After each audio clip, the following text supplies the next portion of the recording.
Check 1, 2. You got me now? Can you hear me now? I'm not hearing anything. Yeah, I'm good. Should I be? You should be hearing me. Oh, I am hearing Okay. you now. I must have to reset the button. We had to reset it, so I don't Okay. know. Can you hear me now?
It's our duty to be able to give every student a world-class education. We are here to effectively educate children. Expectations are critical. Who remembers C says S with which vowels? Adeline? We're very fortunate to have wonderful teachers in Muncie. The teachers go above and beyond. They're not just there doing a job. I know that my kids are surrounded by people that care about them. Hello, Carla. Hello. How are you today? I spend a lot of my time visiting schools and going into classrooms. It helps me know what's going well and what areas we need to improve. You can't let students settle, so you have to give them the opportunity to excel. Okay, I already talked to her and she can come to my office whenever she needs. Kids nowadays have a lot of challenges, and we really have to meet them where they are. We give them the tools that they need to be able to rise above whatever challenge they're facing. There's a lot of kids who don't see what is out there for them. My goal is just to impact them and let them see what they're truly capable of. Dr. K coming in the partnership with Ball State and President Mearns, I mean, people want to come to work here. People are genuinely attracted to the Muncie Community Schools because of the uniqueness of our partnership with Ball State University. This partnership allows us to mobilize people all across our campus in really an extraordinary way. Every college is finding ways to bring their faculty, staff, and students into programs or into the buildings in the district. It has given our employees, our faculty and staff, and our students a heightened sense of purpose. I work specifically with the English teachers at Northside and Southside, the two middle schools. I will often push into teachers' classrooms. I try to help them co-plan. I try to teach with them. Every time I'm at Northside, I'm like, I love Northside. And every time I'm at Southside, I'm like, I love it here. Ready, set, go. We have terrific programs that many school districts around us do not offer. We offer Project Lead the Way in all of our schools. We offer programs like our dual language immersion program. How wonderful. I wish I would be proficient in Spanish. Our High Ability program is a wonderful program for students who go very deep with their learning. We have a stellar early college program at our high school where students are leaving with associate's degrees or having many college credits. Students have 18 different pathways where they can go and explore, doing hands-on experiences and opportunities, and that really is preparing them for their next step in life. When we design things on Inventor on the computer, we then get to take it over to the 3D printer and actually get to see things physically made. I'm going to enjoy doing something that's going to be in high demand in society.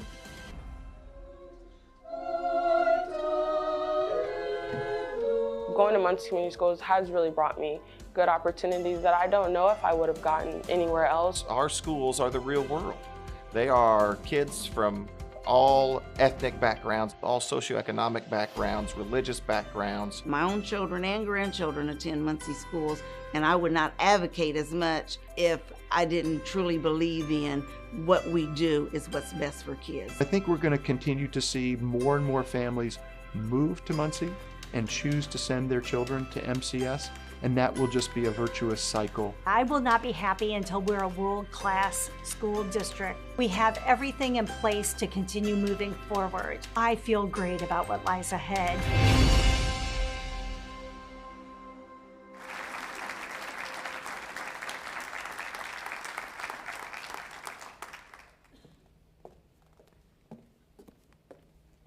Good evening. Thank you for joining us this evening.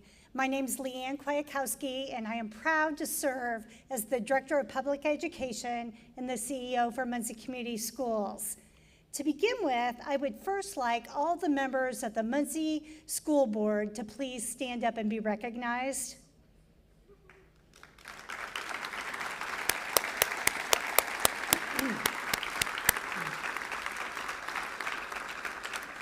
We have several elected officials that have joined us tonight. Would you please stand up and be recognized?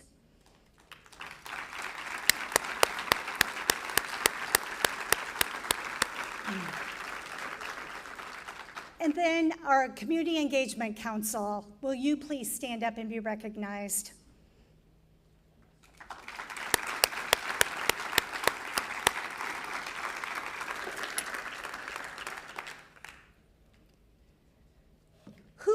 are, Muncie Community Schools has about 5,000 students, and currently we have 227 pre-K students. We have 1 high school, 2 middle schools, 6 elementary schools, and a career center. We currently are offering 6 different options for alternative education. Those include the YOC, our Muncie virtual program.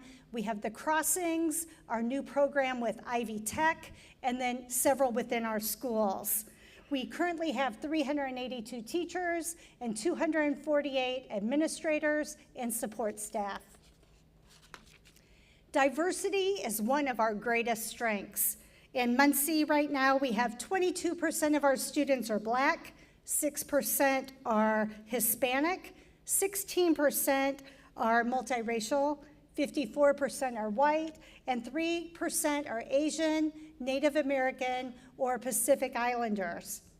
74% of our students qualify for free and reduced meals, but we are part of the community program where all of our students receive free or reduced breakfast. Not free, not reduced, they're all free, breakfast or lunches. 21% of our students receive special education services, and 5% of our students are English learners. I find it very fascinating that we have 34 different native languages that are spoken by our students. Our mission is to provide a quality educational environment where every child is known, safe, inspired, challenged, and empowered. And our vision is placing learners first. The partnership, House Enrolled Act 1315, began in 2018. You know the story. Muncie Community Schools was in financial and academic trouble. President Mearns shared a radical plan with the Indiana legislator. He said Ball State University should be the first college university in the nation to oversee a public school district. He had a vision to lift individuals, families, and the community. He and his board knew that all students deserved a high-quality education. He also knew that for a community to be prosperous, they needed a good public school district. Ball State University took the risk, and you will hear today how we have made significant progress, even though there's still a lot of work to do. Throughout this presentation, you will hear more about HEA 1315.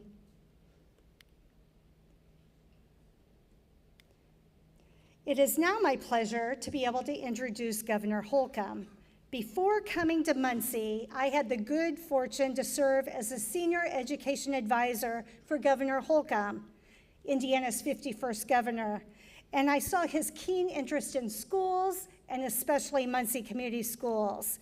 He is a governor who cares deeply about education, which might stem from his mother being an educator. She was a teacher. He created the Next Level Teacher Compensation Committee as part of his effort to make teacher pay competitive with surrounding states.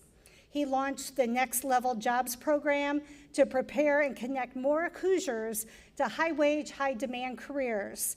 He created the Next Level Program of Study, which embeds dual credit and credentials into coursework. He also signed historic investments in education into law, including a $1.47 billion increase in K-12 tuition support in the last biennial budget.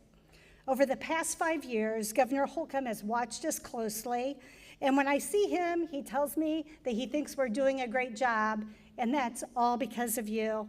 Please join me in welcoming Governor Holcomb.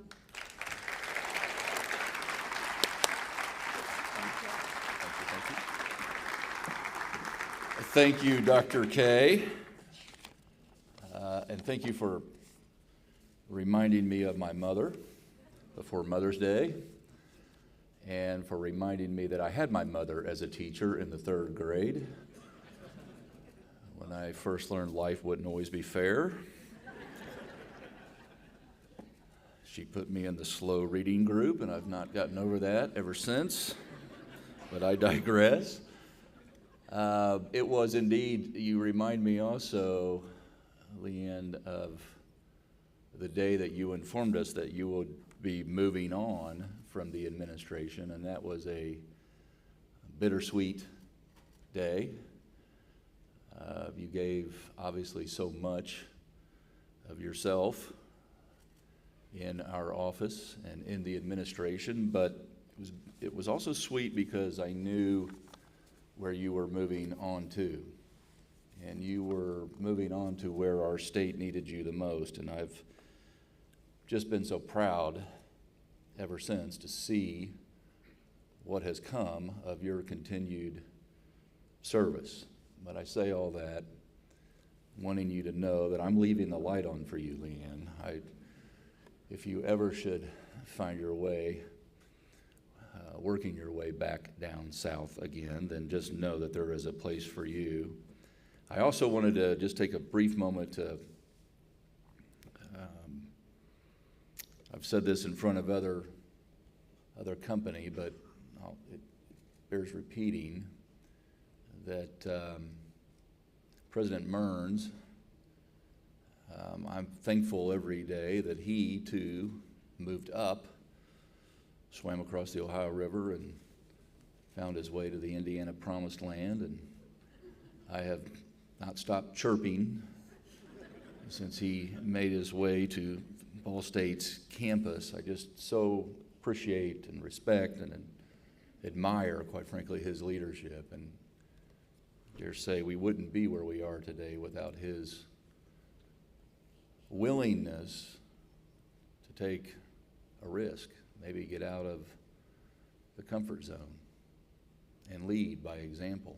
Again, where the community, not just a place where Ball State could play a key role, but really rally a community and a region in places where our state has needed it the most. Quite frankly, Indiana can't afford leaky pipelines.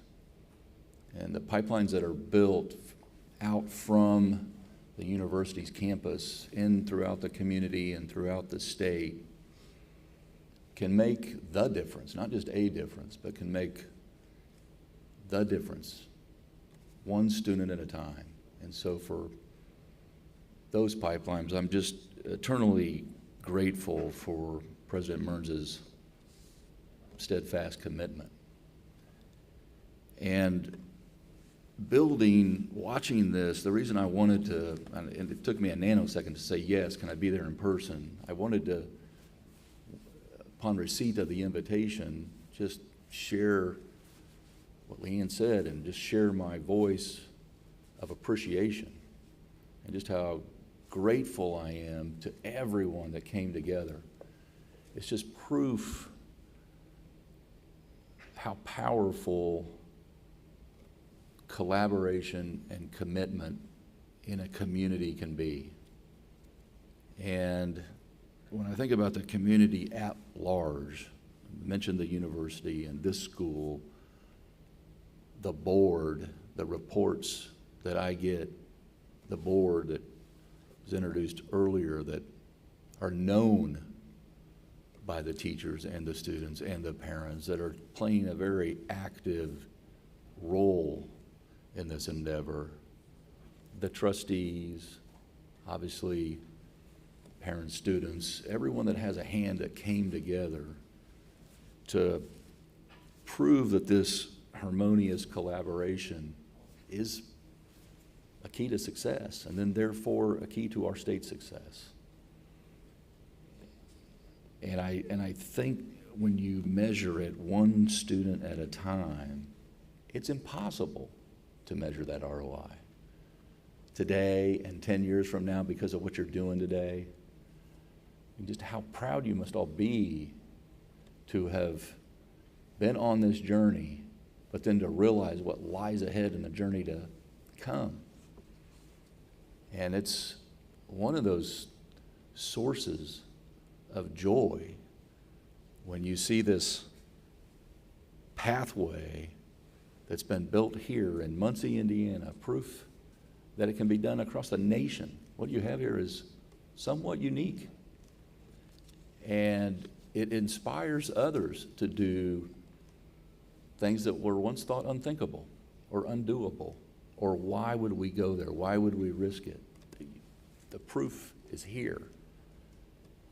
And when I think about all the good that can come from when a plan comes together, when it is well executed, when we are well conducted, when you go from a place of drift to a place of acceleration and improvement and high standards. This is powerful stuff. And so I'm just so grateful to be here in person, to have just a couple minutes to make sure Chuck knows, Dr. Reynolds knows that we were here, we were with you last year and the year before. We're going to be with you next year and the year after and the year after. This is evidence of what good can come from when we come together as a city, as a state, as a community, as a school, as a university, just the partnerships that go into it. And the accomplishment cannot be overstated to date, but the confidence that I have that the best is truly to come, as was alluded to earlier, is 100% more. And I think back to Alex Haley once said, find the good and praise it. This is the good. I'm simply here to pile on the praise and to commit to you that I'm going to be in this post for another 250 days.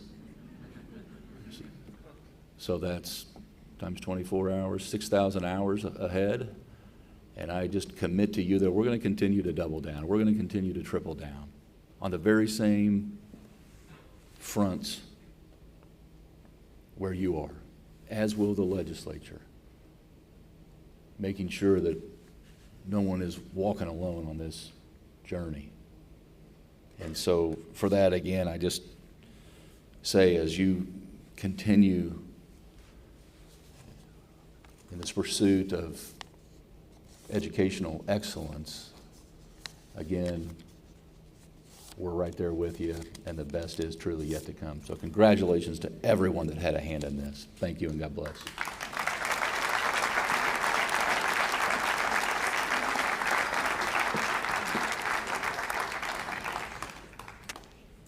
Well, thank you, Governor. He is pretty tall. I had to make sure I pulled that back down. We appreciate your leadership and that you joined us this evening. House Enrollment Act 1315 gives President Mearns the authority to appoint our school board. He selects 5 members. The mayor and city council make 3 recommendations each, and he selects 2 to complete the 7-member board. Each and every member cares deeply about the community and our students. They bring unique talents and backgrounds and have complemented each other so well, providing for a well-rounded board. They understand boardsmanship, and they have propelled us forward. Without a doubt, Muncie Community Schools has the best school board in the entire nation, and many people have said that to me. I would like to introduce you to Jim Williams, Muncie Community Schools' exceptional board chair and a terrific leader. Jim?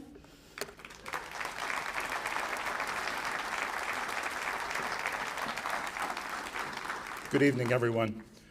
I want to first say thank you to Southside Middle School and Principal Mike Raiders for hosting us this evening.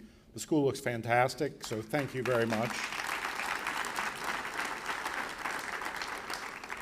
This journey started after the legislature enacted the House Enrollment Act 1315 in May of 2018.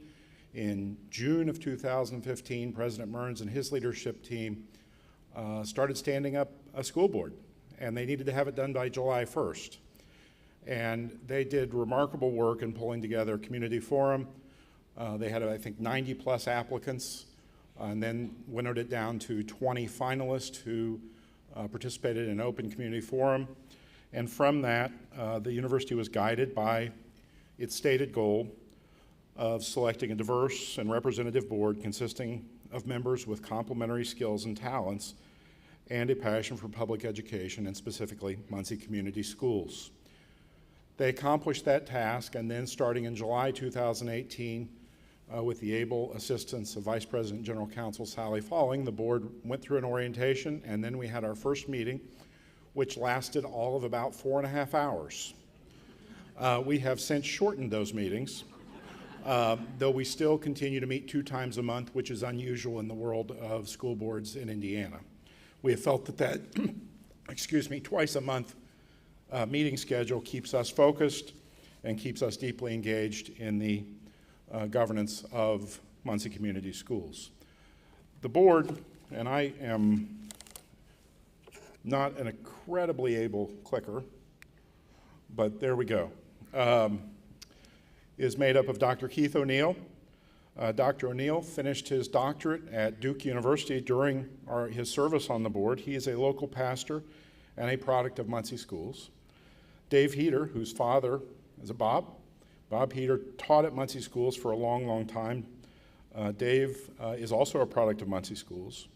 Jim Lowe, who's an engineer and who we turn to immediately when there's a facility issue, and did yeoman's work as we quickly worked on the renovation of the field house, and also a product of Muncie Schools. Watasha Barnes-Griffin of the YWCA, also a product of Muncie Schools and a parent of Muncie Central students. And Mark Irvin, a lawyer like myself, also an MCHS graduate, and Mark and I just are on the board to bring the legal pads. So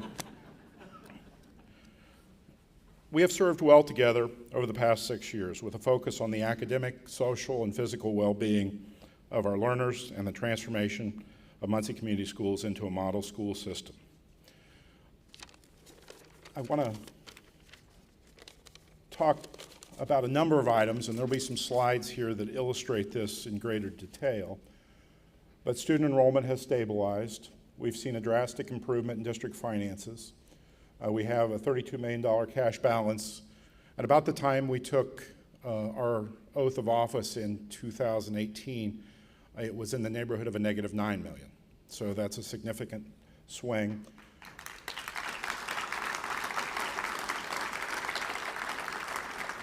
We have $7.7 million balance in our rainy day fund. The teacher pay has gone up over 40% in 5 years.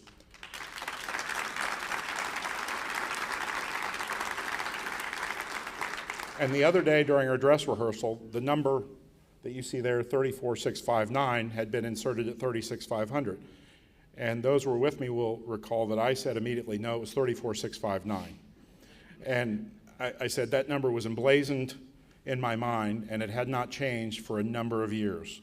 Our starting salary this coming year is $51,500, which is, thank you, which is among the highest in East Central Indiana.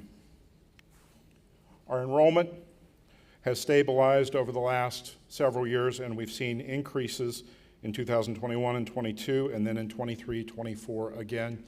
And that's been a tribute to Dr. Kay and her leadership team and our outstanding faculty and building leaders who have continued to inspire confidence among our learners and their families. Operating performance revenues have continued to exceed expenditures, and we've run a balanced budget every year since 2018, and that's something of which we are very, very proud. The Education Fund, and here I want to take just a moment, and I know there are some members of the legislature here and the governor. I want to thank them for some of their support in some sessions of late that have helped to sustain and even grow the Education Fund. And school finance is a unique beast. The Education Fund is one of those funds, and it's obviously very critical. But you'll see that's gone from a negative balance to a positive balance of over $15 million this year. This is a decrease in long-term debt and operating debt over the past several years. You see a major decrease from 2022 to 2023, and I'm very, very, very proud to report that in December of 2023, we paid off the 2014 general obligation bond, which had set much of this in motion. So that was a really, really important event.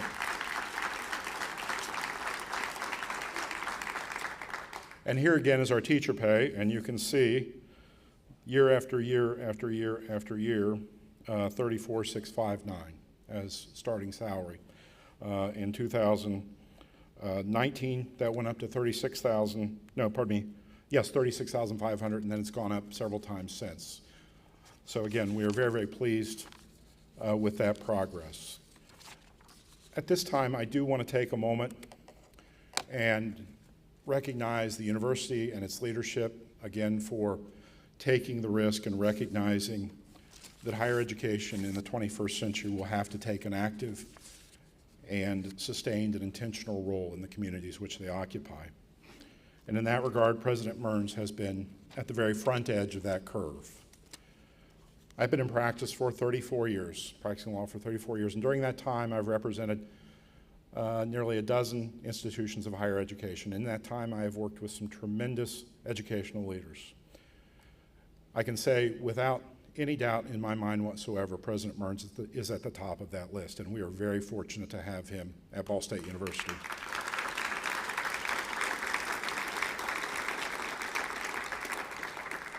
To borrow unashamedly from Lincoln, President Mearns recognizes that the mystic cords that bind us include a vibrant public school system, and that focusing on it with unrelenting energy brings forth the better angels of our community to the immediate benefit of our learners and to the long-term health of this great city. And with that, ladies and gentlemen, I introduce to you President Geoff Mearns of Ball State University.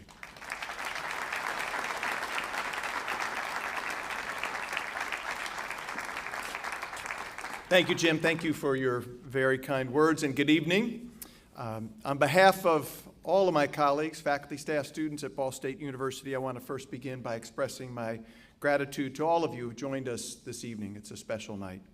And although the governor had to leave, I remain grateful to Governor Holcomb and all of the members of the General Assembly for really trusting us, not Ball State, trusting all of us, the collective capacity of everyone in our local community, as well as my colleagues at Ball State, to work together to reinvigorate and to revitalize the Muncie Community Schools, to return local control here to Muncie. I want to also join everyone in expressing our appreciation to Dr. Kwiatkowski. We all wish her much joy in the many years ahead for her. And we're also grateful, Jim, and all of the members of the MCS School Board. I think I speak for everyone in the community. We're grateful for your dedicated service and for your commitment, most importantly, to providing a high-quality public education to every child here in Muncie. Thank you for answering the call. So, we've gathered here really for a celebration. It's an opportunity to celebrate the enthusiasm, the energy, the optimism, and the hope. All of these things that have resulted in just a few years from the historic partnership between our university and MCS. And tonight you're going to hear more in addition to some of the statistics and successes that you heard from Jim a moment ago. And we're going to hear from Dr. K and others about why there's good reason to believe that we should be even more optimistic for a brighter future in the days ahead. But what Jim and Dr. K asked me to do is to put this progress into some historical context by just sharing briefly with all of you the origins of the partnership and why we at Ball State, why we embraced this opportunity. They've spoken about courage and risk, but we saw it as an opportunity to assist our local public schools. So, rewinding the tape a little bit, in January of 2017, that was when the Board of Trustees at the university announced that I would serve as the 17th president at Ball State. But my wife Jennifer and I, we didn't actually move to Muncie until May, later that spring, because I began my first day on the job on May 15th. That's my 7th anniversary is a week ago, is a week from tonight. But in those intervening 4 months between the announcement and when I started work, that was when the Indiana General Assembly directed the Distressed Unit Appeal Board to assume responsibility for the operations of MCS. And Jennifer and I, when we were still in northern Kentucky, we were reading on a regular basis about the challenges facing MCS even before we arrived here in Muncie. But that fall, I came to realize that there were 3 compelling reasons why we should embrace the opportunity to partner with MCS to change the trajectory of the public schools. The first, as you all know, but it's worth saying, first, our university is distinctly qualified to assume this important responsibility. Our Teachers College is nationally recognized for preparing outstanding and innovative and courageous educators. Our faculty, our staff, our students, not just in Teachers College, but all across the university, they were already engaged in various MCS programs and schools at that time. The second reason was it was clear to me that the future of Muncie is dependent upon the quality of our public schools, and that our university's future is dependent upon a vibrant city of Muncie. And simply put, it was clear that our fates, our futures, were intertwined, were interdependent. And the third reason is I believed we had a moral obligation to embrace this opportunity. And let me share with you what I mean briefly. More than 60 years ago, one of my predecessors, President John Emmons, embarked upon a campaign to build a large performance venue on our campus. It's a venue that we all now know as Emmons Auditorium. But in order to achieve this vision, he had to raise $1.5 million to build the auditorium. Doesn't sound like a big figure now, but in the early 1960s, $1.5 million was real money. So in addition to soliciting wealthy people and large corporations here in Muncie, President Emmons went into the break rooms in the factories right here on the south side of Muncie. He asked the women and the men, the frontline workers, to donate to this campaign by signing payroll deduction forms, pledges to support that campaign, and to give some of their hard-earned wages to help him build that auditorium on our campus. And they answered the call. So in the fall of 2017, as I reflected on the challenges that were facing MCS, I realized that many of the children who are presently enrolled in these local public schools, they're the grandchildren and great-grandchildren of those generous factory workers who helped make our campus as beautiful and as vibrant as it is today. So at Ball State, we can't repay these generous women and men for their gifts, which contributed, as I said, to the growth and the beauty of our campus. But by creating a partnership with MCS, we could fulfill a moral obligation. We could demonstrate our gratitude to the entire Muncie community by helping to educate their children, to fulfill that moral obligation. So as you've heard, this month marks the 6th anniversary of our Board of Trustees passing the resolution that allowed our university to appoint the new school board at MCS. And then on that occasion, we had a board meeting. We held a special meeting. And during the meeting, I shared with the trustees and those who were present, that packed room, I shared with them the 3 reasons I just shared with you for why we would embrace and embark upon this special opportunity, this distinctive partnership. And I ended my presentation that day with this photograph and the story I'm about to share with all of you. This photograph was taken in September 2017 during the United Way's Day of Action. It was the first United Way Day of Action that Jennifer and I had the good fortune to participate in. And Jennifer and I had been invited at the end of that day to read to children at Southview Elementary School. And there on that opportunity, I met this young student who I think, to the best of my recollection, I believe his name was Khalil. And during that opportunity, Khalil read a few Transformer books to me. He educated me about Transformers because I had no knowledge about that. And when he was done, I complimented. We had a conversation and I complimented him on his reading abilities. And I asked Khalil if there was someone special in his life who had helped him to read above his grade level. He was reading very well. He told me his grandparents were helping him by encouraging him and teaching to read. And at the end of the conversation we had, I leaned over to shake his hand. And instead of shaking my hand, Khalil asked a question. He asked if he could give me a hug. And I think that the hug I gave Khalil that day is a metaphor. It's a metaphor for our university's fundamental role with the Muncie Community Schools. You know, at the time and still occasionally today, some people say that Ball State took over MCS or that Ball State runs MCS. But that wasn't our approach, and that was never our mentality. Rather, we had two principal objectives. One was to leverage the expertise and participation of our faculty, our staff, and our students to partner with the dedicated teachers and staff at MCS. And the second was, and Jim mentioned this, the second principal objective was to help catalyze, to be the catalyst that would mobilize people and organizations throughout our community to provide wraparound support services for the children who attend our local public schools. And so that embrace that I shared with you, that embrace with Khalil, was a metaphor. It was a metaphor for our bold plan, and it was a metaphor for our enduring aspirations. So we know that there's much more work to do. We're celebrating progress, but there's much more work to do. And so, but I do want to take a moment here to acknowledge our pride and gratification in how far we've come. The bright future that is in store for the children of Muncie has been possible because of the hard work and dedication of so many people on our campus and throughout our community, including so many of you that are here with us tonight. So we are here. We're here to celebrate success and to recommit to a brighter future, and we are and we will continue to be better together. Thank you.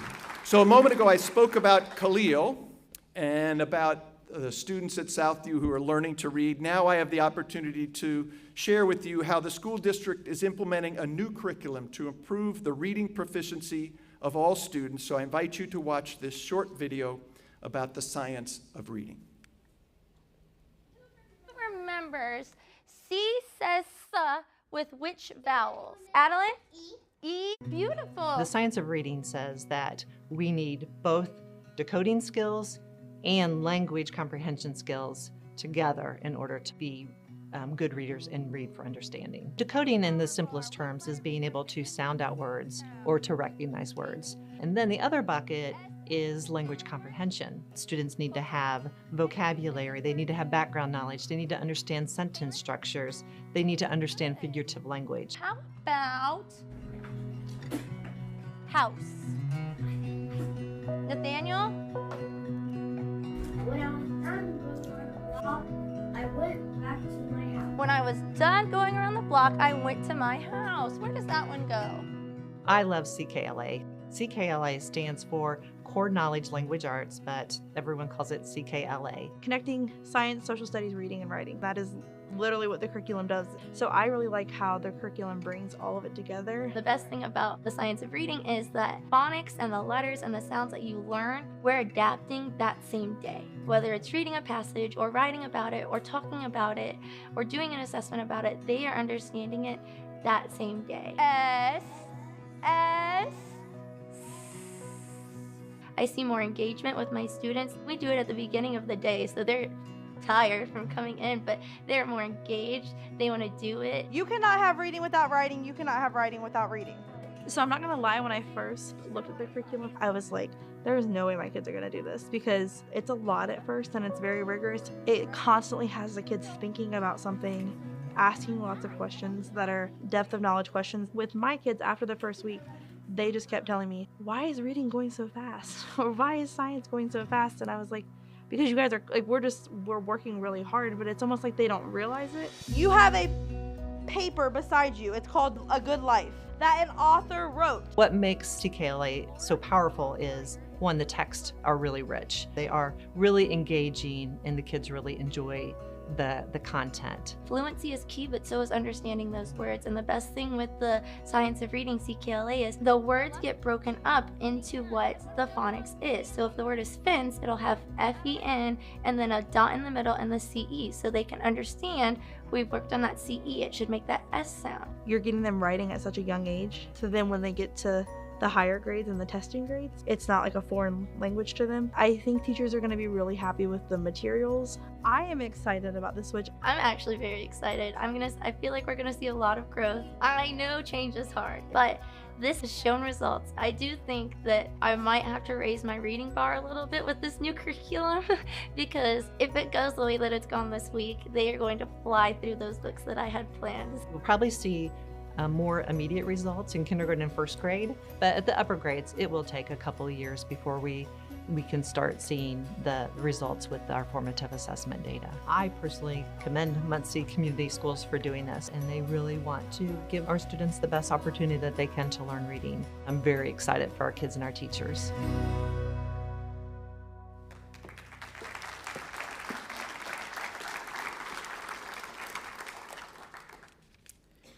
Our teachers have done a great job implementing the new curriculum, CKLA, this year in implementing Science of Reading. For the first time, all of our elementary schools showed high growth on the state's middle of the year formative assessment.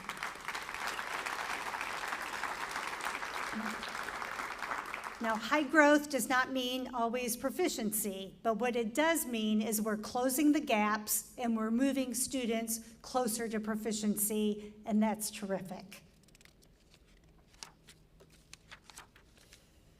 This diagram represents our innovation and strategic plan. In 2018, the United Way went out into our community and did a listening and learning tour with our parents and with our community members. And they asked them, what are your goals and aspirations for the future of our students and for the children in Muncie schools, in the schools? And they took all that information. At the same time, we had an academic innovation council that was made up of Ball State faculty and Muncie Community School faculty, and we were looking at all the research about promising practices across schools. We also, at that time, had an executive committee made up of Ball State leadership and Muncie Community School leadership, and we were meeting every single Friday. I see Kendra in the audience, and she remembers those Friday mornings.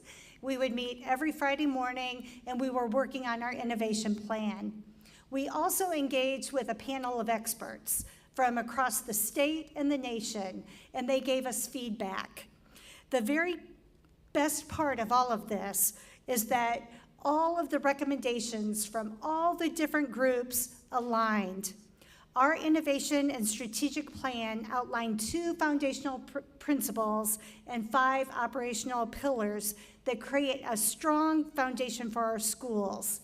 These values underscore our belief that students learn best through an engaging curriculum, positive mentorship, and valuable collaboration between the city, the university, and the school district. The first pillar reflects our youngest learners and establishes the goal that all of our students would have the opportunity to receive a high-quality pre-kindergarten education. We know the value of having top talent in our schools, and that's a goal for Pillar 2. And that includes strategies such as mentorship, professional development, pay, and even leadership opportunities.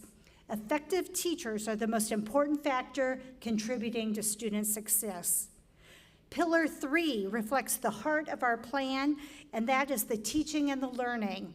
Research shows that students learn best when their teaching is engaged. That is, students are engaged in their learning.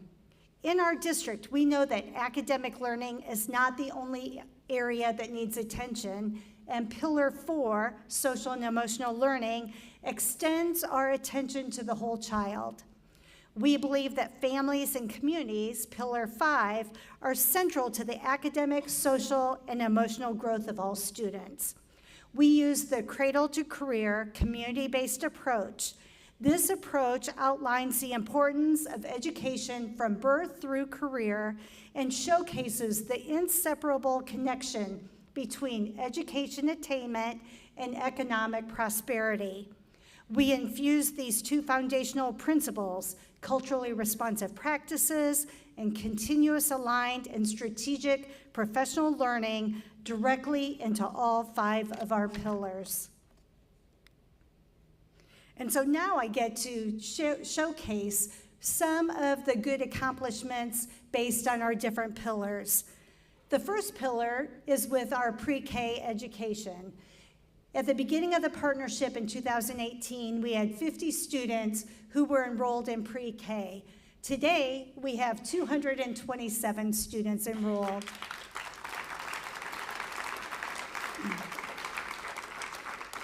All 6 of our schools have high quality, pass to quality level 3, which is recognized at the state level, preschools in their buildings. Teacher retention, that's pillar 2. We have seen that our teacher retention rate continues to improve, and last year it was at 84%. Pillar 3, student-centered teaching and learning. Almost all of our students participate in grades 1 through 8, participate in Project Lead the Way. That is a STEM curriculum, science, technology, engineering, and math. And what we're seeing is that more of our students at the high school are starting to sign up for STEM courses. During our advisory period at Muncie Central High School, we focus on career exploration. We also are able to have students participate in more internships and work-based learning experiences. Our goal is to continue increasing those opportunities for our students.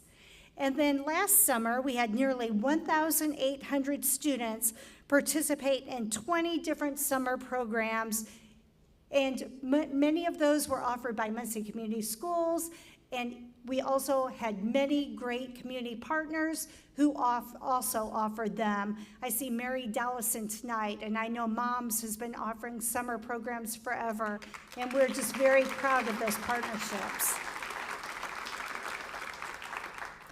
Pillar 4, social and emotional learning. We are pleased that we have more professionals dedicated to student behavior and mental health. In our schools, we have behavior coaches, counselors, student assistance coordinators, family navigators. Our family navigators are part of the City Connects program, and they create individual needs assessments for every student and connect the students or their families to services both in the school and outside of the school. I would like to thank the mayor who helped contribute to be able to help us have some of our family navigators. And then Marian University, they are the training hub for City Connects across the nation, and they have trained our family navigators.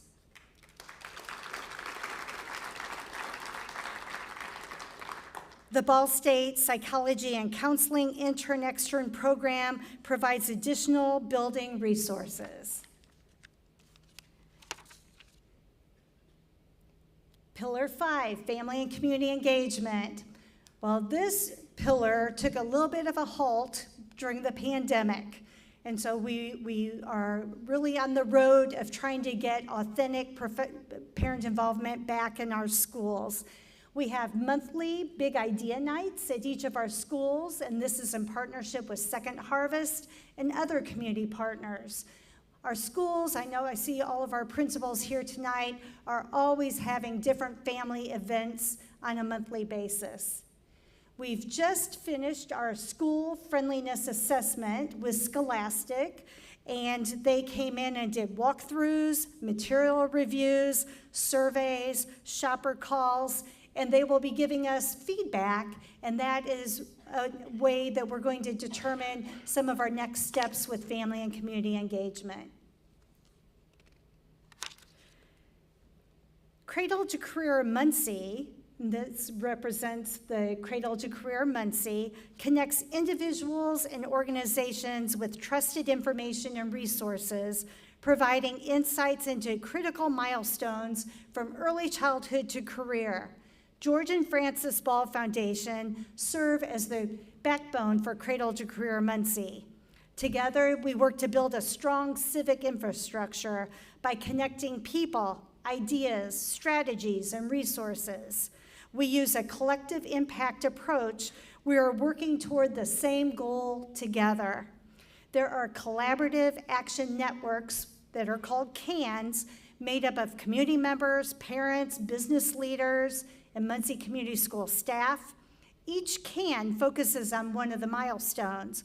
For example, there is an early childhood CAN that's led by By5. There's also a third grade reading CAN that's led by the United Way, and so on and so forth. We use data and best practices to identify goals and strategies along the pipeline. We have hundreds of people in Muncie working together to improve educational attainment, which will lead to economic prosperity. If you want to be part of Cradle to Career Muncie, please reach out to any of Muncie Community School leaders or the George and Frances Ball Foundation, as this is a community-based approach. Financial support. We would not be able to implement all the strategies in our strategic plan without the generosity of so many people.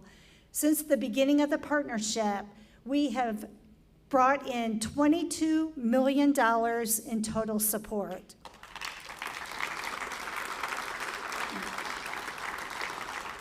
$14.7 million have come from competitive grants and $7.3 million in philanthropy. You can see some of the recent grants over the last year that we've received, but we have a big list, including many, many others, so thank you for your support. Muncie Community Schools is full of talented, dedicated teachers, and I would like for you to hear from two of our outstanding high school teachers.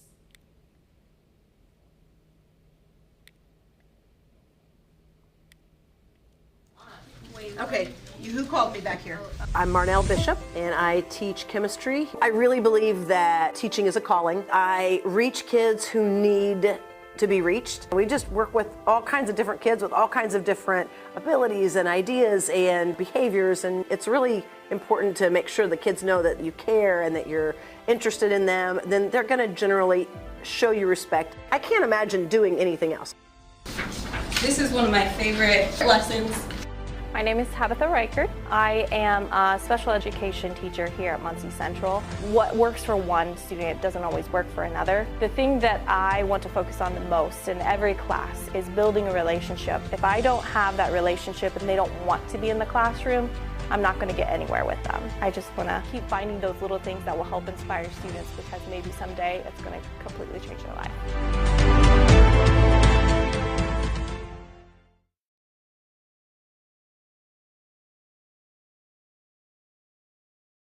Kelly Agnew. I'm a fourth grade teacher at Westview Elementary, and as you can see from my colleagues, there are teachers pouring into our students every day. When I left my public relations career and became one of the first transition to teaching students at Ball State in 2000, I knew my heart was meant to guide students into their full potential and to show them what kind of impact they could play in their communities. The tug to find ways to bring students from where they were to where they could be has been my passion in teaching. One of my most desired goals and challenges as a teacher is to help my most at-risk students break away from generational cycles of poverty, apathy, and trauma. Muncie Community Schools has been my home to live out my passion, not once, but twice. After moving back to Muncie after 11 years of living across the state, I knew that this corporation was the only place I wanted to come home to. The reason I teach is to cultivate hope, to provide a place of grace. Each child is a different story. Testing is important to me, but knowing the story behind every score has to be recognized and addressed for true learning and change to occur. My heart is drawn to those student stories as well as the teachers who want to bring healing to so many of them. I want to embrace my calling to not only help students reach their potentials, but also the teachers around me who need encouragement and support just as much as our students. Muncie Schools has given me that opportunity to assist both students, and teachers by being a member of our instructional learning team. Each school in Muncie has a master teacher as well as mentor teachers who provide a continuous system of networking of support to help close achievement gaps and enable students to master challenging content. Master teachers provide this network of support by observing and assisting teachers in numerous ways. They are there to help identify learning deficits, to give ideas to bolster student engagement, as well as provide individual coaching. They guide weekly professional learning meetings that are targeted to the differentiated needs of each school. Our master teachers in Muncie have been on the forefront of the new reading requirements within our state. This has allowed our teachers a deeper understanding of best practices and research in the science of reading early on. The last 6 years, our corporation has provided multiple opportunities for professional development. Our yearly learning summits have allowed teachers to advance our knowledge not only by bringing in experts in our field of education, but also by allowing us time to collaborate by grade level within our district so that we can connect and learn from each other. The combined effort of our board and the administration from both Muncie schools and Ball State has strengthened teaching and learning throughout our system. The administration and board have invested in our teachers by giving us numerous raises that have drastically increased our teacher retention numbers. They've also invested in that professional development. This has and will continue to have a direct impact on our students for years to come. Muncie Community Schools continues to develop innovative programs like our dual language immersion program.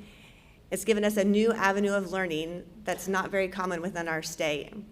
Building globally aware students who are proficient in both English and Spanish has proven to strengthen academic achievement and nurture an understanding and appreciation of different cultures. This is just one of the many wonderful programs that are being offered within our schools. I believe that one of the reasons I feel at home at MCS is because I see the same common goal from teachers around me to those who are the decision makers above me. We're all actively working to cultivate hope for a better future for our students and families in Muncie. The last 6 years of exceptional growth as a corporation has taken time, effort, and a lot of heart. It's been a slow process that has taken hard work, patience, and dedication from all of us. We put a lot of faith and trust in the system and with each other, and that has what made us stronger as a corporation. Our collective mission is Muncie. Teachers show it every day that they walk in their classrooms. You have all shown it by being here with us tonight. We could not do what we do successfully without parent and community support. And thanks to Dr. K, President Mearns, our board, and all of my fellow colleagues, I truly do feel that Muncie Community Schools is a place where hope for a better tomorrow has already begun.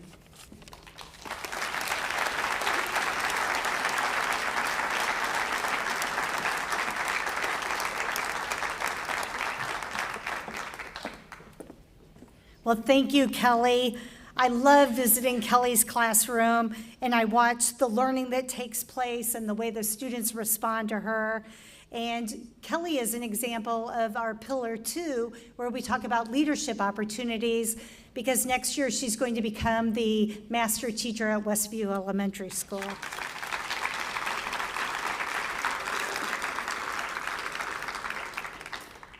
Well, I've been hearing sprinkles of some of our advantages throughout the night, but I just wanted to highlight a few of them for you. So you've heard about the dual language immersion program, which is at Westview Elementary and now also at Northside Middle School.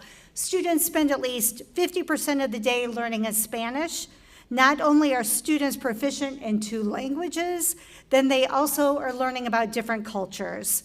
The Ball Brother Foundation supports Muncie Community Schools with creating these niche programs, and the state of Indiana recognized our program as being one of the very best.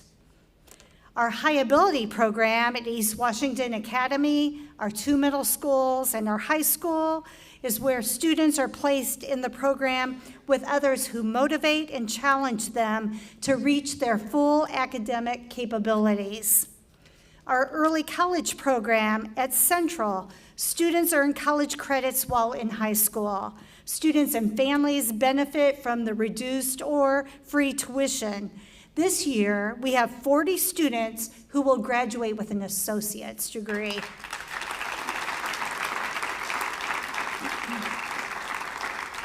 And we have 15 students who are going to graduate with the Indiana College Core degree.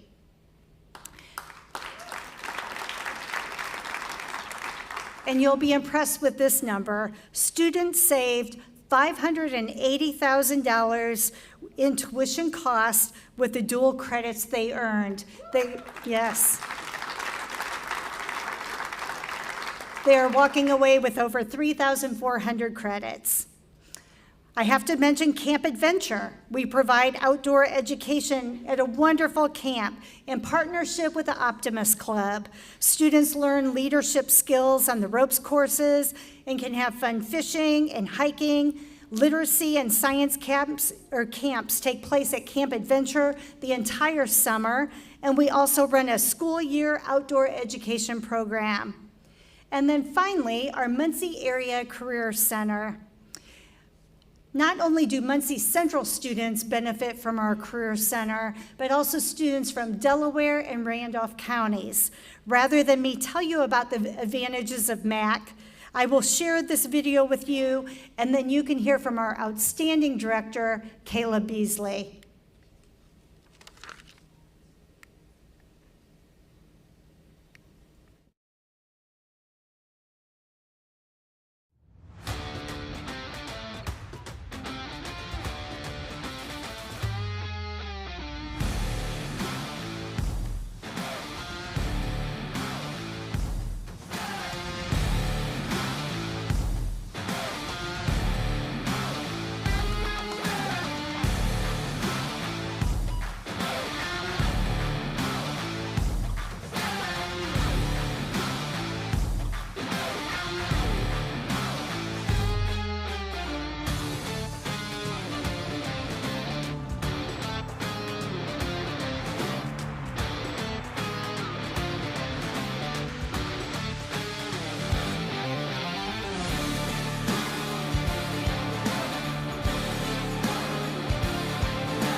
This is one of the best decisions I have ever made.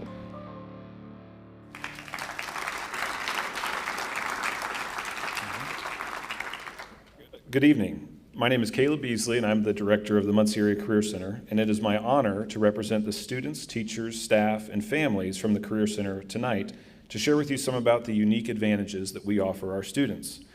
If you don't know about the MAC, this video, while it is a couple of years old, is a pretty good summation of what we are, a career and technical and also adult education center operated by MCS and serving 12 high schools in 3 different counties. Over the last 5 years, the MAC and our programs have undergone significant change and growth, and I want to share some of the highlights with you this evening. We have successfully added several new programs since this video came out. We now have EMT, Certified Medical Assistant, Software Development, and our new Ivy Tech Industrial Electrical programs. Next year, through our dual enrollment partnership with Ivy Tech, we will also offer HVAC and CDL pathways. Our public safety programs, fire and rescue and criminal justice, have gone from being just 1-semester classes to being full-scale 2-year programs that include both a first-year track and a capstone course for our second-year seniors. Thank you. We have also added industry-recognized credentials and new college credits for our students through both dual credit and dual enrollment programs. Several MAC pathways now include the chance for students to complete a post-secondary certificate or technical certificate before they graduate high school. In fact, this coming Saturday, 48 MAC students have signed up to participate in Ivy Tech's commencement exercises after they have completed their college-level certificate programs. Sure. Pause for applause. Thank you. And finally, through the hard work of our teachers and staff in building excellent programs, we have increased our student enrollment each of the last 5 years, going from 265 students on official count day in the fall of 2019 to 418 students this last year. And we currently have more than 500 students signed up for the 24-25 school year.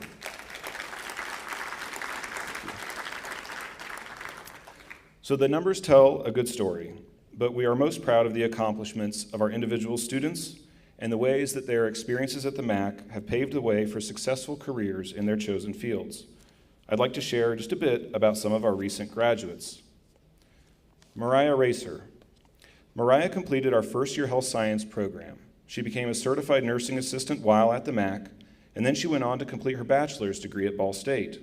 In fact, I saw Mariah walk across the stage last Saturday at Ball State's commencement, and the next step in her professional journey is to complete a graduate-level program in speech pathology. Jaden Stevenson was a standout in our carpentry program.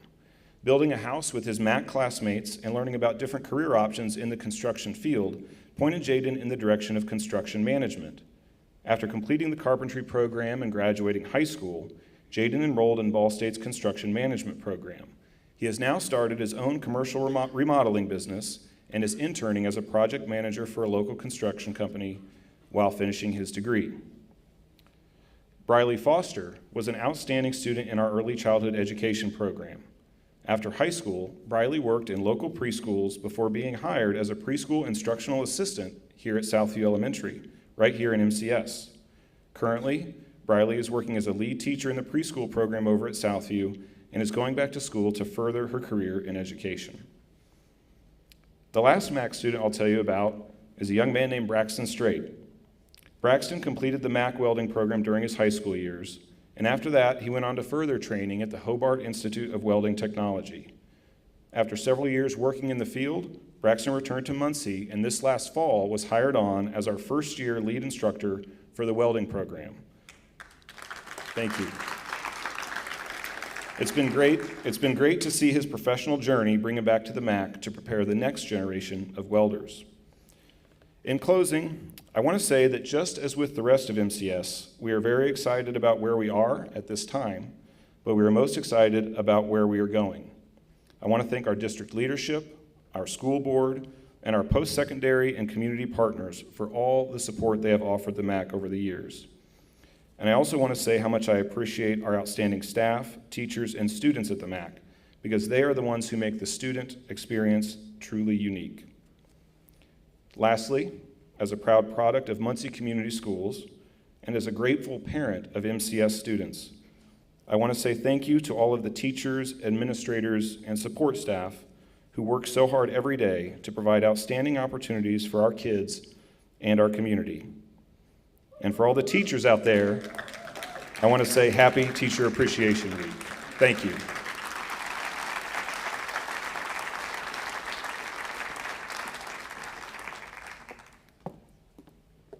Well, thank you, Caleb.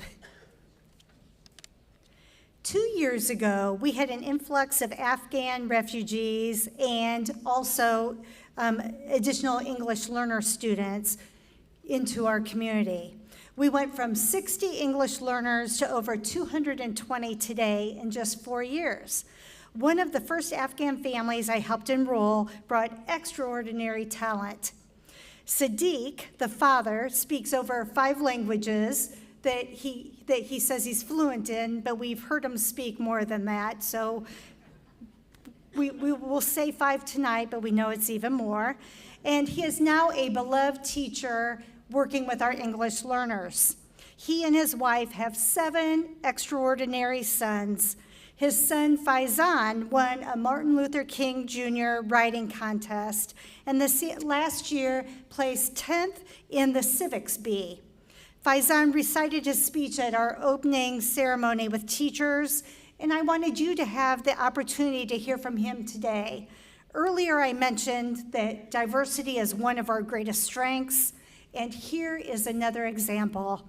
Please welcome Faizan Reshtia to our program. Is that a good right there? Hi, good evening, everybody. Okay, today I'm going to say my essay about unity. Unity. Unity is one of the most important qualities in any society. It is the glue that holds many different groups of people together, and it allows all people to live in harmony with one another. Common sense author Thomas Paine had this to say about unity. It is not in numbers, but in unity that our great strength lies. Unity means being of one mind with all others, but it is very difficult to achieve. To realize unity, people need to listen to others, respect all people groups, and to clothe themselves with love. Whether we are in school or in our neighborhood, we need to really listen to one another. We need to get to know our neighbors and the other students in our classrooms. We don't need to always agree, and we really don't need to agree on anything to be kind to each other.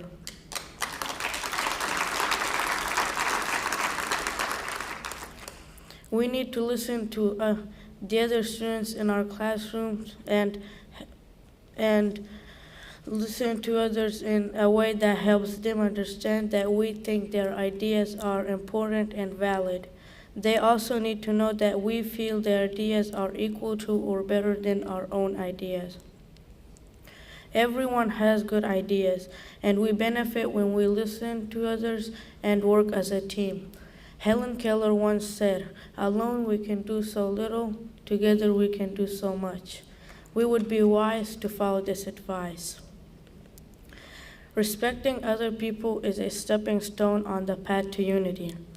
Respect is a feeling of deep admiration for someone else's abilities, qualities, or achievements. Respect at school is demonstrated by celebrating the achievements of others and lifting them up. It is shown by helping those who need help and never making fun of anyone. Respect for our neighbors means not letting our dog go to the bathroom in their yard or making a lot of noise late at night. It means not cutting across their lawn and always speaking to them when they're out. When our respect for others breaks down, chaos results. People quarrel and fight to get their own ways. Division in relationships follow. Martin Luther King Jr. said, we must learn to live as brothers and sisters or perish as fools." He was right, and respecting others is a step in the right direction toward unity. If we want to be strongly unified with others, there's something else we must be willing to do. We need to treat others the way we want to be treated. We must love others as much as we love ourselves, and we must put others' needs before our own. We need to stop judging others and love them instead.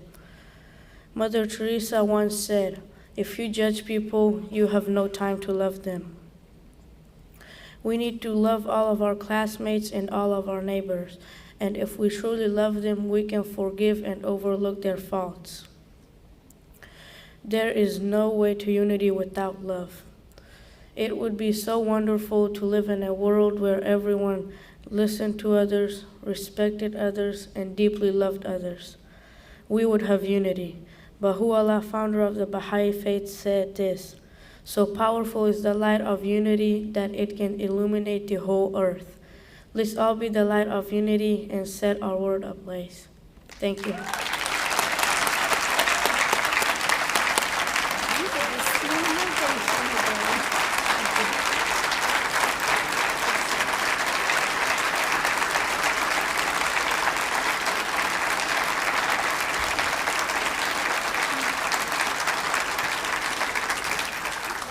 So not only is Faizan very smart, but just look how handsome he looks tonight, too. Thank you, Faizan. And thank you to Siddiq and your entire family.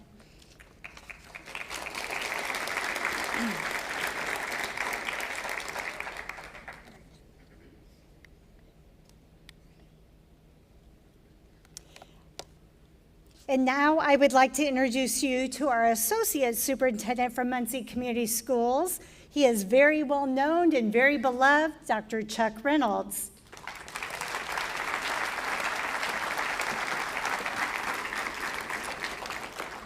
I obviously did not have any input in the order of the program, or I would not have followed Faizan. That is for sure. I'm honored to be here tonight and get to talk to you just a little bit about some of our programs and offerings that are afforded to our students in the Muncie Community Schools. And when I say our students, I mean that. My two sons attend the Muncie Community Schools and really have a passion for providing them the best opportunities of any place around.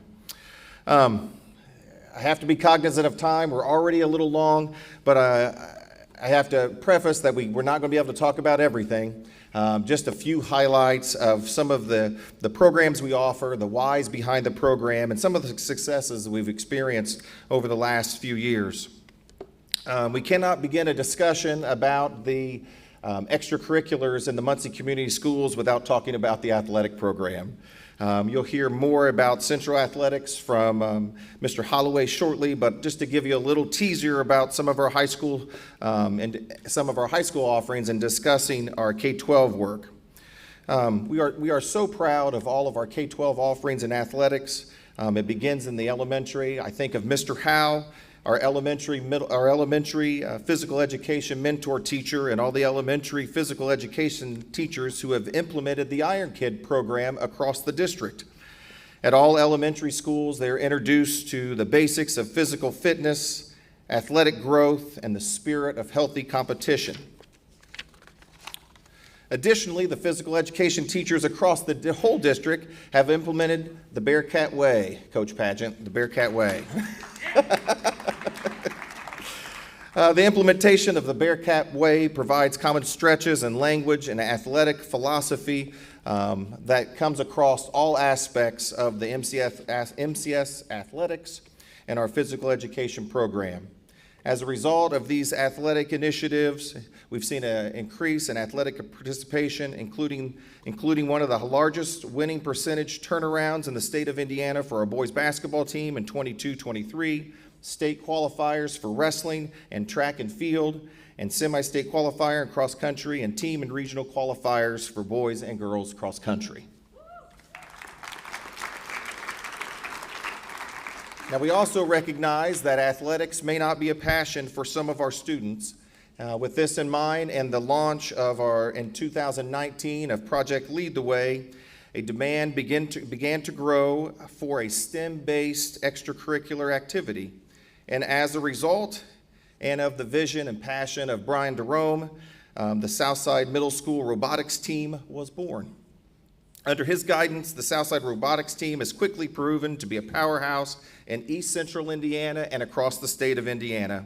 In fact, Mr. Jerome and the robotics team qualified and competed at the World Championships since the program inception.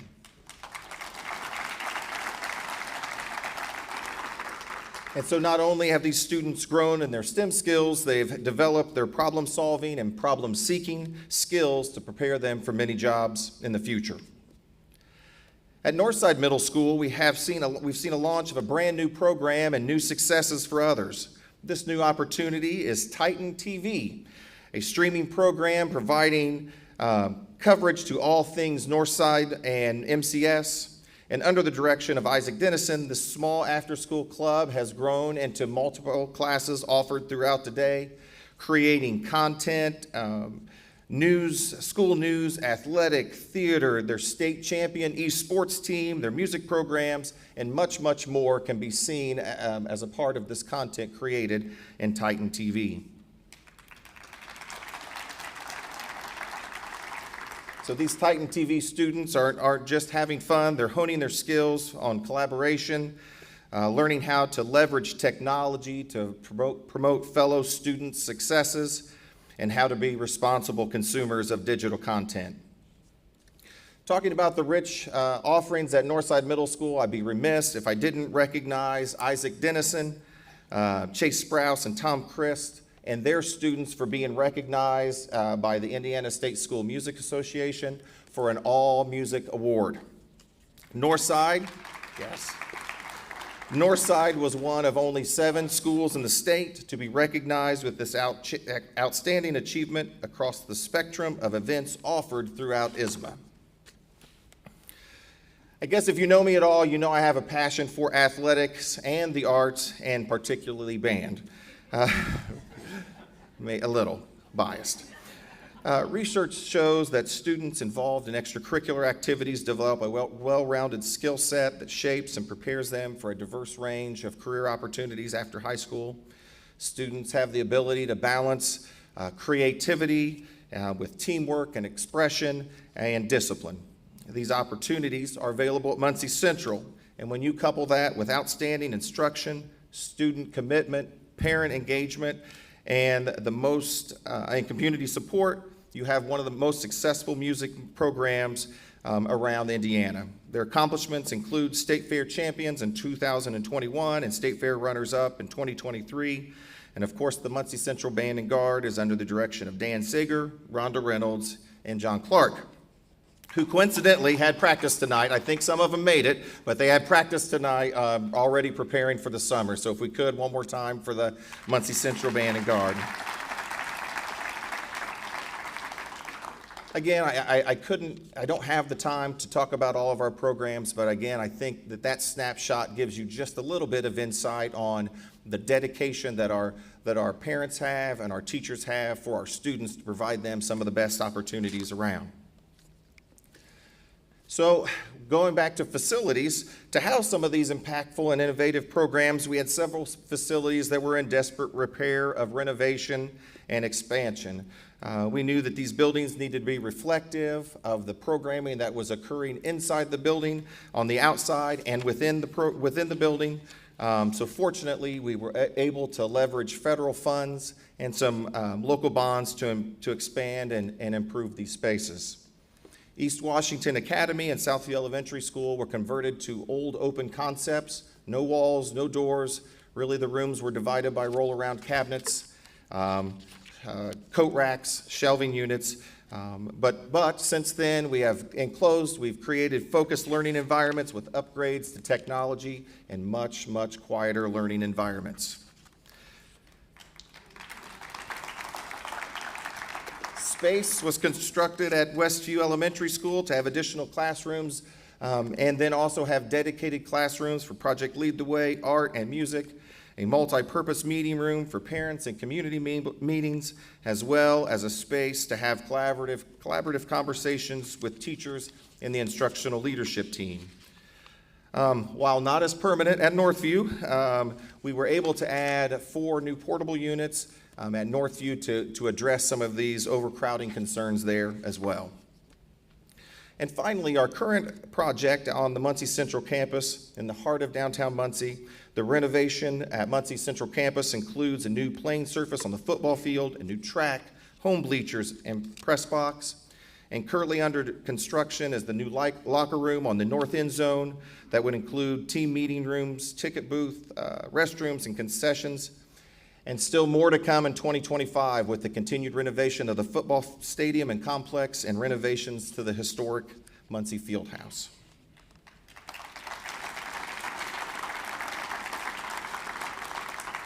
Again, these were all much needed renovations to be reflective of the outstanding offerings and education occurring within the Muncie Community Schools. And quite frankly, it's what our kids deserve to have.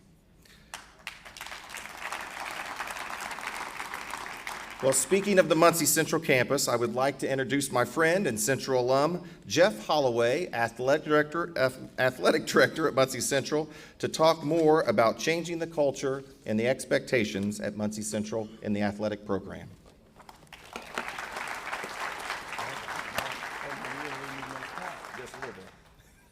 Thank you, everybody. I know we've been here for a long time, and I won't be long. I'll try to be brief. They're telling me back here that we went over in time, so I promise I won't talk a whole lot of time. Dr. Reynolds actually stole everything I was going to say. His speech was mine, so thank you. It's good night, all right? So they want me to talk a little bit about why I came back to Muncie, bright future ahead, and kind of developing culture. So I'll try to do that really quick without making this about me, but hopefully it'll show why I care, think about Muncie Community Schools and in general Muncie Central. So I'm a graduate, another product of Muncie Community Schools. I graduated from Muncie Central in 1994. That's going on 30 years now. So I participated in athletics, and namely basketball. I was not a great player. I'm not going to sit up here and tell you that I was not a great player by any means, but what I remember is the field, walking in the halls, the community field, all the students, the pride, and running out of that locker room at the field house for basketball, and you hear the band rocking. I know Dr. Reynolds touched on band, and you smell that popcorn, and it's time to play. And then the pride we had when we put that uniform on, and in the community, and in other communities, surrounding communities, Muncie Central Athletics, Muncie Central Bearcats, it meant something. So really quick, I was able to play and was fortunate enough to go on to play basketball at Arkansas State University in Jonesboro, Arkansas, but Muncie was always home. Participated in the NCAA tournament in '99. Great experience down in New Orleans, the Superdome. Great teams and coaches down there. We played Utah, Rick Majerus, another guy, Muncie, Ball State coach. So you're always thinking about home. So I came back home, and then afterwards, what's plan B? So I got an opportunity to play overseas. I went over to Europe for a few years, and the first place I ever went to was Lithuania. Tiny country in Eastern Europe, about 3 million people, right? Never been out of the country, and this is my first experience leaving the country. I was there about 2 or 3 days, and I called my mom. I don't know if you guys know much about Lithuania, but there wasn't a lot of diversity there in Eastern Europe. So I might have lasted 2 or 3 days, and I called my mom. I'm 23 years old, almost athletic. I think I'm big and strong, tough, athletic, peak. And I said, I don't know about this. I don't know what you guys do, but I called my mom. I said, I don't know about this. This is different. And I remember like yesterday, the advice she gave me, I'll never forget. She said, baby, I don't know how many people's moms call them baby, but I'm a grown man. And she says, baby, give it a try. She said, if it doesn't work out, you can always come home. Wow, to me, I'm like, wow. I can fail. I can go over here and try as hard as I can, do my best, and it doesn't work out, and I can fail. And my mom said I can come home. She'll accept me back at home. There's that word again, home. So it ended up working out. After about a week, you get a routine, you meet people, you start to play, and there's games. And then so much so that I went back for a second year to Lithuania, and then I went to Portugal for 2 years, and I played in Denmark and Sweden. Then went down to South America and played. But all that to say is Muncie was still home. So when I came back, the first job in education that I had was at Union, Titan Union Modoc in Randolph County. And I didn't move. It's probably about 20 minutes up the road from here. And I drove home every day. So you're still thinking about home. And in 2014, I got the opportunity to come back home and serve as teacher and basketball coach at Muncie Central, my alma mater. And it was special for me because now I see it from a different perspective. As opposed to playing, now I'm in that office and now I'm a coach and I'm looking at it from a different perspective. And I want those kids to have the experience I had when I was at Muncie Central, that same feeling that I had when I was a player. Well, 2017, I left and went to Avon High School in west side of Indy, bigger school district, and I served as teacher and coach at Avon for 4 years, and we had a little success. 2019, we were able to win a sectional. In 2021, opportunity came up for me to come back home again. And so I've been here since 2021, and now in this role as athletic director, I want these kids to have that same feeling again that I had as a student athlete, and to bring that back. So that comes to the culture part. And all coaches, and in business as well, you hear the word culture, and what does that mean? So simply to me, it's like values, attitudes, and beliefs that your team has, and all coaches have that. You want to have what's your culture in the locker room? What are we going to stand for? So that's what we try to do here in athletics. We want a culture of kind of trust. So all of our coaches, we try to get people in the right place, trust, a shared vision, and I think we have the right people in place. So I will even go down to elementary school, and I talked with somebody that doesn't want to be named. We had an elementary city track meet a few weeks ago, and I just want to say, I'm going to say it, Heidi. I'm going to say it. I want to thank Heidi. It was the most efficient and organized track meet since I've been back home. So I want to thank you. She did not want me to say her name, but it was very well put together. And I want to thank the elementary principals as well. I sent them an email. I did not get to thank them personally because we had baseball and tennis going on campus at the same time. But I do want to thank them all because I think their commitment, I think those kids seeing them out there in it, you know, helping with timing, helping with long jump. It's one thing, you guys are the principals, and they see you out there and you're doing it, and it's their moment and they're shining, but you're out there and you can see them. And I think it means more than you may know, and they may not say it, but it means a lot to see them. So I also want to thank, and I know it's like the Oscars. I got a clock up there, and they're telling me to wrap it up. But there's so much I can talk about our school and community all night long. So I want to give a quick shout out to a couple of our people. Jen Jensen is our cheer coach, and she's a teacher at Muncie Central, and she does a lot. She's there more than anybody. She's teacher of the year a couple years ago, and she came to us with an idea. And Jen thinks outside the box. She came to us with an idea for a girls' sports clinic. She put together and got with our coaches a free clinic, didn't charge anything, and she recognized the need that our participation numbers in girls' sports were low. So she offered a free clinic, got together with our coaches, and they had stations like each of our sports, soccer, everything. They had coaches there, they had players there, and they ran through station. I think Jen had about 65 young ladies in grades K through 8. And they ran through each station with the coaches. They trained them, put them through drills, and the players were there as well. And I think they got a lot out of it because the young girls could see what the high school kids go through, and the high school kids can see what it's like to have to teach. So I think that was an amazing thing, and I don't know if Jen's here, but I think it was great, and it's something we want to make a yearly thing out of. So if she was here, shout out to Jen Jensen. Huh? She here? And I was going to say she might correct me on that if I didn't get the numbers right, but don't do it in public. Do it when we get to school tomorrow. All right, Coach Padgett's back there as well. I want to give him a quick shout out. I think he's been tremendous to what we're trying to do. I think in the last 3 years or so, we had, 30 athletes, I think, that had the opportunity to move on to college and participate in athletics, and I think it's great. I think that'll continue to happen. Participation numbers has gone up from 2022. I think we had about 270 or so kids participate in high school to we're about 372 or something like that. Coach, am I right?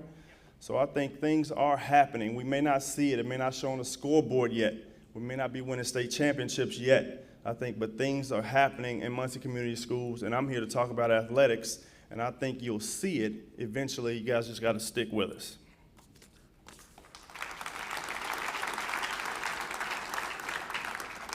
I want to talk about the future. I know Dr. Reynolds talked a lot about the capital, the projects that we're doing at the elementary schools and in athletics, and we have a vision too. I want to, like, our kids are smart, and again, I want them to have the same feel. Thank you for that. One person's clapping out there. I want them to have the same feelings that I have. So when I went over to Avon, I saw like it's a different community is. The HCC and those schools and those communities, suburban, their facilities are amazing. And I think it matters. I think quality of facilities really impacts the experience that students have, right? And they know it. So we may have this, and then they go over here. Why can't we have that? Why does our locker room doesn't look like that? Why does our field not look like that? So we'll get there. And I think with everybody in here, our team, I think we have the right team in place. We have district leadership now who think it's important to invest this in kids. And I think we're trending in the right direction. Now, there's a lot more I wanted to say, but I think they're ready for me to wrap this thing up. Thank you guys for listening to me. I'll let them wrap it up, but I appreciate you. And I told them I'd say this, but in the words of our principal, Chris Walker, go Bearcats.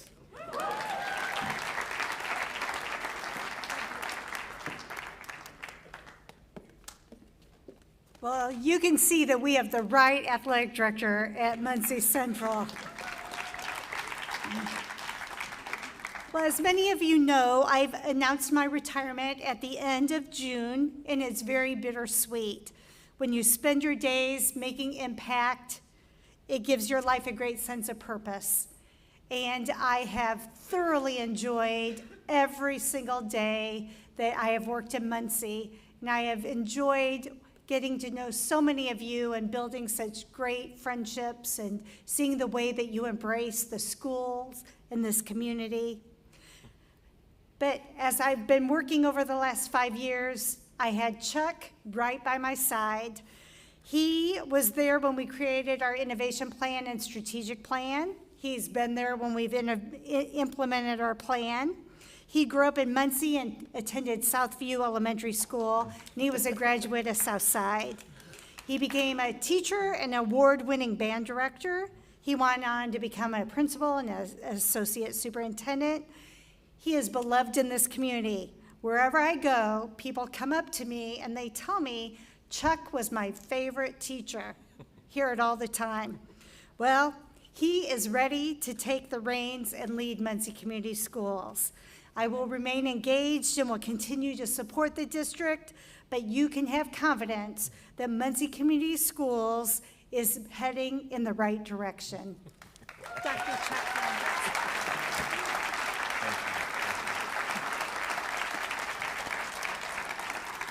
Thank you, Leanne, for those kind words and your trust to pass the torch on to me. I want to thank the school board, President Mearns, and of course Dr. K for the opportunity. I'm truly humbled by the faith that you have in me. I recognize the importance of the work that lies ahead for our students, staff, and the community. Rest assured that I will not let these students and families down. I will work tirelessly through our vision of placing learners first. As we conclude this evening, if you have any questions about our discussion today or things that we didn't discuss today, our district leadership team will be in the cafeteria able to have those discussions and answer those questions for you if you want to just take a little time after the program today. Again, thank you for coming out this evening, and we look forward to the continued success of the Muncie Community Schools.